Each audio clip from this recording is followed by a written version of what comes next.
Trailblazers, my favorite team in the NBA. We're undergoing a little bit of a change at the moment with the Portland Trailblazers. For years and years and years, the team's identity was centered around Damian Lillard, but with him being traded to the Milwaukee Bucks, we're now in this very interesting rebuild period. There's actually quite a few guys on the roster that I really, really like. And I think that even though there has been some growing pains, overall the team is still really fun to watch. And I've been getting back into watching NBA this season specifically because of the Trailblazers' young roster. So, we have guys like Scoot Henderson, who I feel like he's getting better every week. Shaden Sharp, who just had an absolutely monster block and then slam dunked, which I think it made number 1 in the top 10 highlights for SportsCenter. Donovan Clingan, the rookie center, who was just a defensive anchor. Denny Avdia, one of the guys that I wanted him on the Blazers since he was available in the draft. So trading for him made me extremely happy. And he was the guy that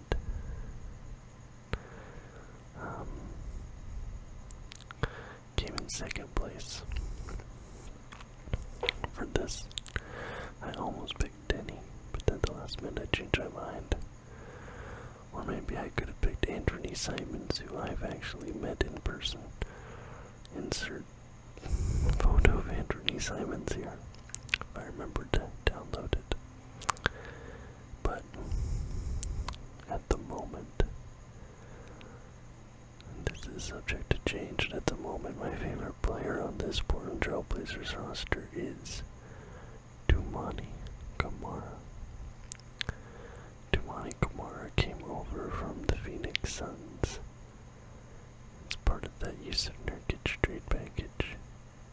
What's funny is at the time he was actually just sort of a throw-in. And he has quickly become a foundational part of this team. He's the sort of wing player that I always wanted to have in Portland alongside Dame. Super athletic, aggressive on both sides of the floor, really good defense. His nickname has become the Shadow. It's even on his basketball reference page. And I feel like night in, night out when I'm watching the Trailblazers, Toumani Camara is standing out in a very positive way. He's making a big impact. The fact the team is really being steered by him as far as their success goes. So that's my pick for the Portland Trailblazers over the Seattle Seahawks. This one was quite a bit easier for me. DK Metcalf, wide receiver, is my favorite position in the NFL. I know that's maybe not the most interesting answer, kind of a cop-out there, but I just love watching wide receivers. I love airing the ball out, but I especially love a deep, deep aerial attack. Long balls, regularly throwing 20, 30 plus yards downfield. Whenever I play Madden, whenever I play NCAA, that's the kind of offense that I like to build. And that's the kind of player DK Metcalf is. He's a big yardage wide receiver. Reminds you of Megatron a little bit, obviously. Not as successful. And I know that DK Metcalf does have some issues with, getting with his temper. There's a lot of Seahawks fans who they seem to think that he won't be around the team long term, which I hope is not the case. I really enjoy having him on the team. I'd be pretty disappointed if he was traded or wasn't extended or whatever else. But that one's a pretty easy choice for me. DK Metcalf is my favorite member of the Seattle Seahawks. Now we get to another tricky one. The Vegas Golden Knights. Vegas Golden Knights, it's a roster. You know, the Vegas Golden Knights are the only team on this list that I have been following since their inception, being a day one watcher of the team back in 2017. That Cinderella run story being cut short, but I remember just the feeling, the emotion of watching that 2017 run. And then in 2023, being in Tokyo. Actually, I was at a little park sitting on a bench in Yokohama. This was just before I was about to go into Team Lab Planets. If you watch my Tokyo vlogs from way back at this point now. Sitting on the park bench watching that Game 7, eating a bento box. Excuse me, not Game 7, with the Panthers, it was Game 5. Game 5 against the Florida Panthers, watching that game and just like losing my mind on that park bench in Yokohama. I'll never forget that moment. I don't think my fiance will forget that moment either. She just sit there and deal with me losing my mind watching that. So as much as that 2017 team has that importance, and then even maybe the 2018 team that came after that was Stasny, Pacioretty, all that. For me, that most important Vegas Golden Knights team will always be that 2023 team. And there's so many great players on that team. Mark Stone, obviously the captain. Hayden Hill, who defied all expectations of who he was as a goalie to become a Stanley Cup winner. Shea Theodore, William Garles, and Jonathan Marchessault, although he's not on the team anymore. Pietrangelo. So many great choices, but for me, the somewhat easy answer is Jack Eichel. Jack Eichel is a guy that I was a fan of when he was in Buffalo. I always liked watching Jack Eichel play. I always liked the intensity with which Jack Eichel plays the game. I love watching his creativity, his slickness, but he also has this patience when he has the puck on his stick. He's not trying to immediately make the play. He's more than happy to sit there and let the play develop. And you see it in his international play as well. The Four Nations tournament, he did quite good in that tournament, although the USA ended up coming up short in the championship game, the final. And Jack Eichel's just a guy that I've always loved. I was over the moon ecstatic when we traded for Jack Eichel. I put up a video on this channel specifically talking about the Jack Eichel trade. And I was basically just cheesing for 10-15 minutes, whatever it was. So Jack Eichel or the Golden Knights. Now we come into the world of baseball, and we have the Tokyo Yakult Swallows. Tokyo Yakult Swallows, my favorite baseball team. Now there's the obvious answer here that most people would go to, and that is Munetaka Murakami. Munetaka Murakami, of course, he had that 56 home run season just 2 years ago in 2022. He's had success, obviously, with the Swallows. He's been a big name. MLB is obviously keeping an eye on him. He made a huge impact in the World Baseball Classic. aspect of it, knowing that he's not going to be sticking around the team. He basically just has his eyes on jumping ship to the United States. For me, it takes him out of contention here. And this is the guy I actually do go with here. He's a guy that I've really liked for a long time. When I was there in Meiji Jingu Stadium, I actually had the cocktail and the bento box that was like his signature one. Like, it had his picture on it, everything, and it was like options that he had picked. And that is Tetsudo Yamada. Tetsudo Yamada. He's a Tokyo Yakult Swallows lifer at this point.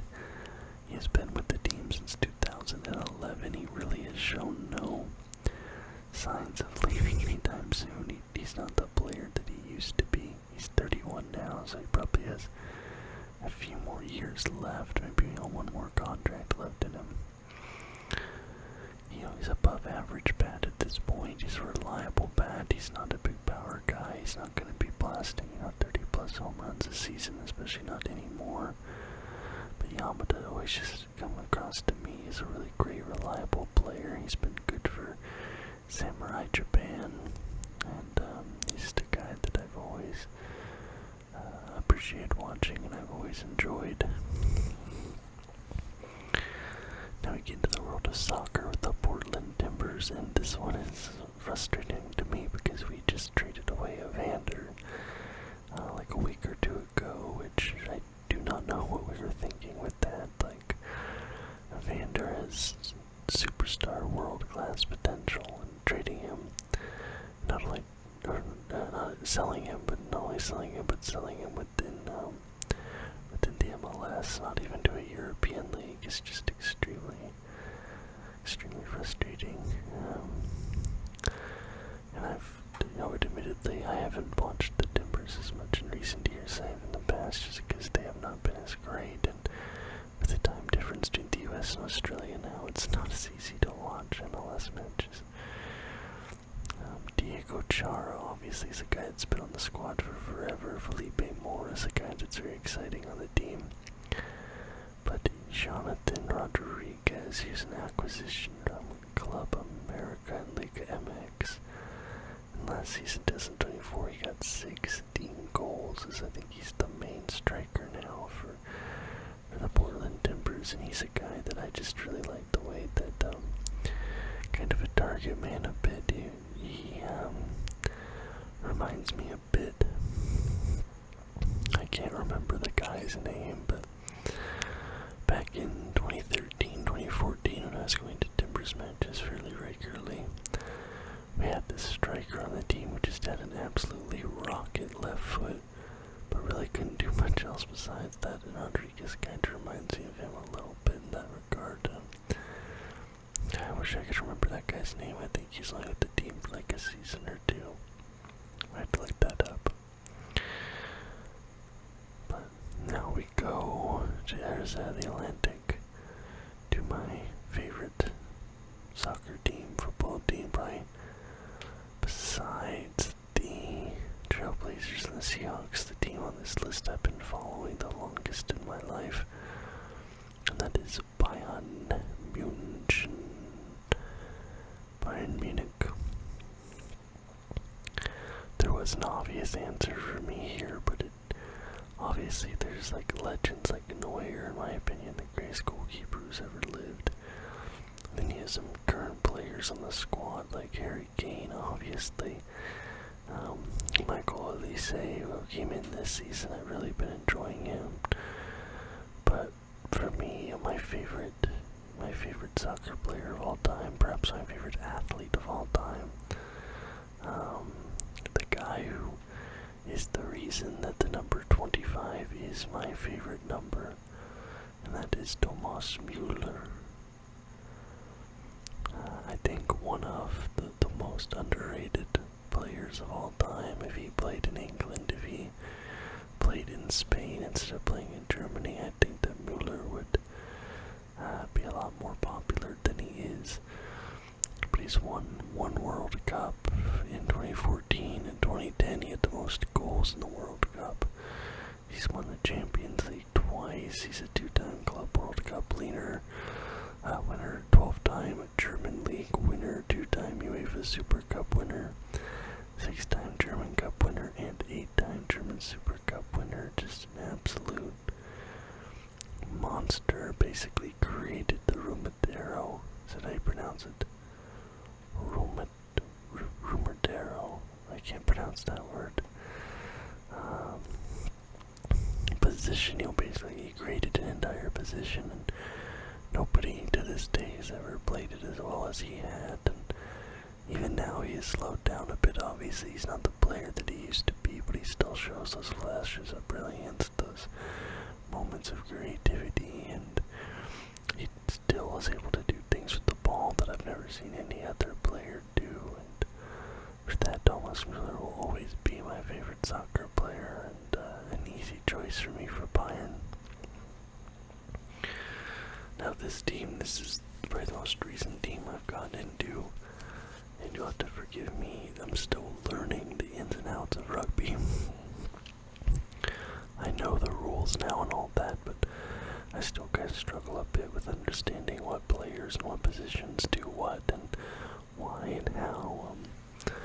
This season I'm definitely going to be watching quite a bit more than I did last year.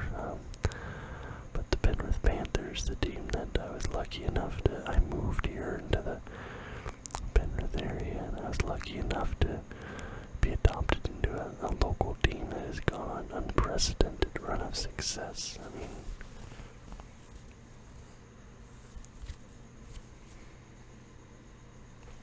4 premierships in a row.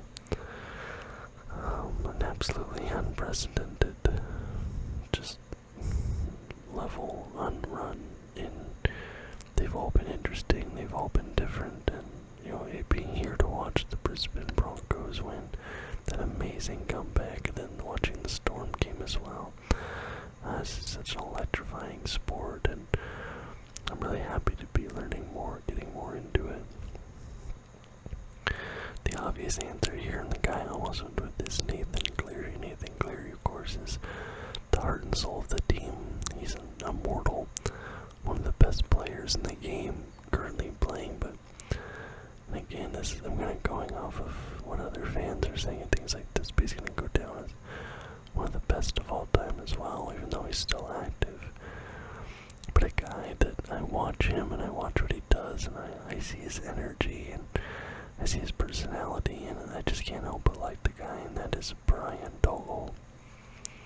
So for as good as Cleary is, and for as much as I do really like Nathan Cleary, I think for me, my favorite member of the Penrith Panthers is Brian Dogle, because I just think he's so fun to watch, he's so fun to cheer on, and I feel like he's just always making an impact, positive energy, he's always doing something, and I just really like watching him play the game.